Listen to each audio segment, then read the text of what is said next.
Bonjour tout le monde.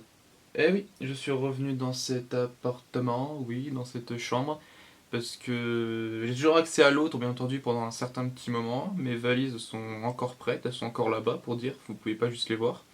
Mais voilà, globalement, j'ai dû revenir ici pour une certaine histoire, et par conséquent, je vais donc faire ma nouvelle critique ici. Alors je sais que la catégorie Parlons d'horreur, je sais que ça fait un petit moment que je ne l'ai pas faite. Alors je vous rassure tout de suite, la nouvelle vidéo sur ce genre est faite. Mais je vais attendre un tout petit peu parce que j'aimerais bien avoir un peu plus d'abonnés, un peu plus de vues, enfin, histoire de montrer que ça intéresse des gens. Enfin, j'aimerais beaucoup que ça intéresse des gens, enfin, j'espère. Sinon, ce sera pour mon plaisir personnel. Mais, enfin voilà quoi. Le lieu est pas terrible, je sais, mais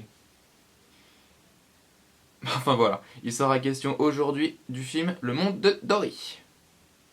Et ma première impression sur Le Monde de Dory quand je l'ai vu, on va être honnête, il n'égale pas le premier qui est pour moi l'un des meilleurs films de Pixar. Mais il a quand même des bons trucs ce film. Hein. Enfin, franchement, ça m'a vraiment fait plaisir de retrouver le personnage de Dory parce que c'est l'un des meilleurs personnages, pour moi l'un des meilleurs personnages de l'histoire de l'animation avec très drôle, très attachant et franchement attendre 13 ans pour avoir une suite, franchement, je me suis attendu à un grand résultat. Au final, c'est vrai que je suis pas déçu, le film est très bien.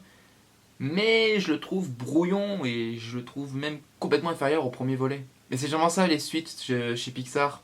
Ils avaient fait une suite avec par exemple Cars et dont le troisième est en préparation et je le sens très mal puisque Cars 2 était, on va pas se mentir, c'était un navet. Hein.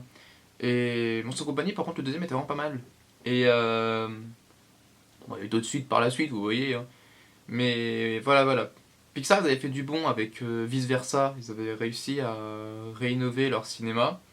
Parce que alors, ils sont pas. J'ai pas l'impression qu'ils soient très doués pour les suites. Bon, ils ont fait une petite marche arrière avec le voyage d'Arlo qui était très très classique. Un voyage initiatique vraiment classique, mais sacrément efficace. J'avais été avec une amie et franchement j'avais quand même bien aimé, mais c'était un peu long.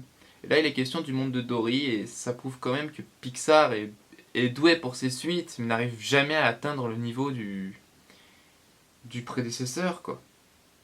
Enfin voilà, on va tâcher d'expliquer davantage. J'espère que je vous ai pas fait fuir, ce serait dommage. Bon allez, c'est parti pour le monde de Dory. Ah oui, autre chose, je sais que au niveau du son et de l'image, c'est un peu différent là, les avis sur de l'horrible avis. C'est totalement normal. En fait, pour les parlons d'horreur, j'utilise un petit enregistreur numérique, puisqu'on ne me voit pas. Et qu'en fait, le matériel est dans l'autre appartement. Le big beau matériel est là-bas. Du coup, là, je n'ai que ma petite caméra Canon avec moi.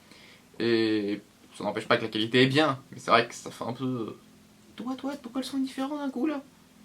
Enfin voilà. Alors, on va pas se mentir. Le monde de Doré est une bonne suite, bien que brouillonne et parfois facile. En fait, elle semble inachevée, alors que l'on attend depuis maintenant 13 ans. Néanmoins, c'est vraiment une bonne chose de découvrir les origines de notre poisson chirurgien préféré. J'ai nommé Dory. En fait, c'est un bon Disney, mais c'est peut-être pas un bon Pixar. On sait ce qu'ils font des suites généralement, hormis les Toy Story, dont le troisième est un exemple de maniérisme. Heureusement, le monde de Dory ne trahit pas son prédécesseur, mais ne égale pas pour autant. Ah, et je m'interromps vite fait un petit instant pour dire que si vous ne l'avez pas vu, allez-y tout de suite, parce que je vais passer par deux spoilers. Rien de méchant, mais attention, ça va quand même spoiler. Voilà, vous êtes prévenus. Alors, pourquoi j'avais dit suite brouillonne? Disons que le film ne possède pas assez de répliques destinées à devenir culte ou de scènes mémorables. Le premier volet offrait un océan vaste et visuellement époustouflant. Le deuxième volet, lui, offre un univers plus humain et plus aquariumesque. Oui, j'ai inventé un mot, et alors que le premier. Si on parle rapidement de Thomas Newman, le compositeur, on laisse la musique dramatique pour une approche un peu plus infiltration, qui peut assez rappeler Toy Story 3 notamment, ou les films James Bond. Et en fait, je trouve que ça va pas trop pour un univers comme le monde de Dory. Au niveau des doublages, je précise que j'ai vu le film en version française, donc certains peuvent fuir la vidéo, il n'y a aucun problème. Mais comme c'est Disney, j'aime beaucoup regarder les films en version française. Enfin bref. Et je trouve que le doublage est vraiment bon, surtout pour les personnages de cette suite. Si je trouvais rien à dire par exemple sur Franck Dubosc, qui lui fait vraiment bien son boulot, il faut dire que j'étais très convaincu des doublages de Mathilde Seigneur, qui succède finalement à Léa Seydoux parce qu'elle devait avoir le rôle de Destinée, et le doublage de Kev Adams. Oui, oui, vous avez bien entendu, je le trouve très convaincant. Bon, après, il y a Philippe Lelouch qui est encore plus convaincant, lui, dans le véritable personnage clé du film. En fait, Dory cherche à retrouver ses parents, et elle fait la connaissance du meilleur personnage du film, justement qui est doublé par Philippe Lelouch. Hank. C'est une pieuvre souhaitant se rendre à Cleveland, et qui a la particularité d'avoir un tentacule en moins. Et en fait, c'est tout ce qu'on sait de lui. En fait, dans le monde de Dory, on ne sait pas grand-chose des personnages de ce film. Ils ne possèdent ni intensité dramatique, ni un quelconque objectif détaillé. Et en fait, c'est ça le problème du monde de Dory. Même Marin et Nemo qui réapparaissent font office de personnages secondaires qui ont déjà accompli leur objectif et qui finalement ne servent pas à grand chose, hormis la scène finale dont ils ajoutent beaucoup au climax. En fait, les personnages manquent d'enjeu et ont du vide dans l'écriture. Et maintenant, je reviens à la question de cette suite. Pourquoi facile?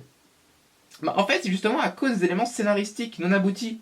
Et on passe à côté de plein de péripéties vite marquées. Par exemple, Cleveland, finalement, c'est quoi comme endroit? On sait que l'aquarium dans le monde de Nemo promettait un destin funeste. Mais là, on sait pas trop en fait. Pourquoi Hank veut y aller? Pourquoi les autres ne veulent pas y aller? Est-ce que c'est un lieu diabolique ou c'est... Comment Marin ou Dory ont pu passer à côté des coquillages alors qu'ils ont dû en croiser plein en une année entre le monde de Nemo et le monde de Dory? Bon, chez eux ça fait 13 ans, mais chez eux c'est en une année. Et le personnage de Becky, cette espèce d'oiseau bizarre alors, on sait pas grand chose hormis du fait que Marin essaie de l'adresser et qu'au final, à la fin, ils sont très loin à la même distance et là, comme par hasard, elle a réussi à l'entendre. Enfin, il y a pas mal de facilité scénaristique et pourquoi cette fin aussi facile? Bah, en fait, c'est l'intensité dramatique qui est absente de ce film. Quand on voit comment Dory a perdu ses parents, on sait que c'est finalement juste une quête de recherche. L'intrigue aurait pu être triste, c'est elle qui s'était sauvée à cause de son handicap. Enfin, ça m'a beaucoup rappelé le voyage d'Arlo d'ailleurs, pour ceux qui l'ont vu. En fait, toute l'intrigue repose sur un côté symbolique des souffrances de Dory, représentées à travers chaque épreuve du centre aquatique ou de ses personnages. Voilà, je pense que j'ai dit ce qu'il y avait à dire sur le monde de Dory. Alors forcément, est-ce que je recommande ce film? Bah évidemment. On est en été, c'est le film des vacances, franchement, c'est bleu, c'est grand. Franchement, allez le voir parce que c'est vraiment super mignon. Et puis voilà, pour les enfants, ils vont pas dire ah bah c'est mieux que il est pas mieux que le premier et tout. Voilà, pour les enfants, voilà, ça va vraiment leur plaire. Par contre, j'aimerais dire un petit truc concernant le générique de fin.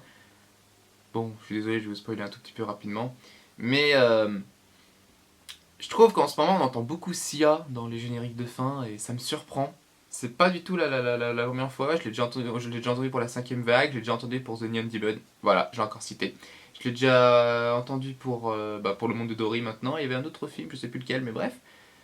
Ça va finir qu'elle va voler la place de tous les chanteurs, chanteuses et tout dans les génériques de fin, et c'est quand même incroyable, même si elle reprend Unforgettable, mais de manière extrêmement bien, quoi. Enfin franchement, quand on a envie de faire le monde de Dory, allez-y, vraiment, si vous voulez rire, si vous voulez vous amuser, franchement, allez-y, c'est le film à voir, quoi. Bon allez, moi cet après-midi ce sera nos pires voisins 2 avec ma petite sœur.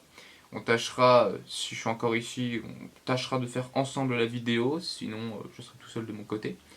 Et nous verrons bien. En attendant, allez voir des films, c'est bon pour la santé. Bonne journée à vous, bonne continuation. Et moi je vous dis au revoir.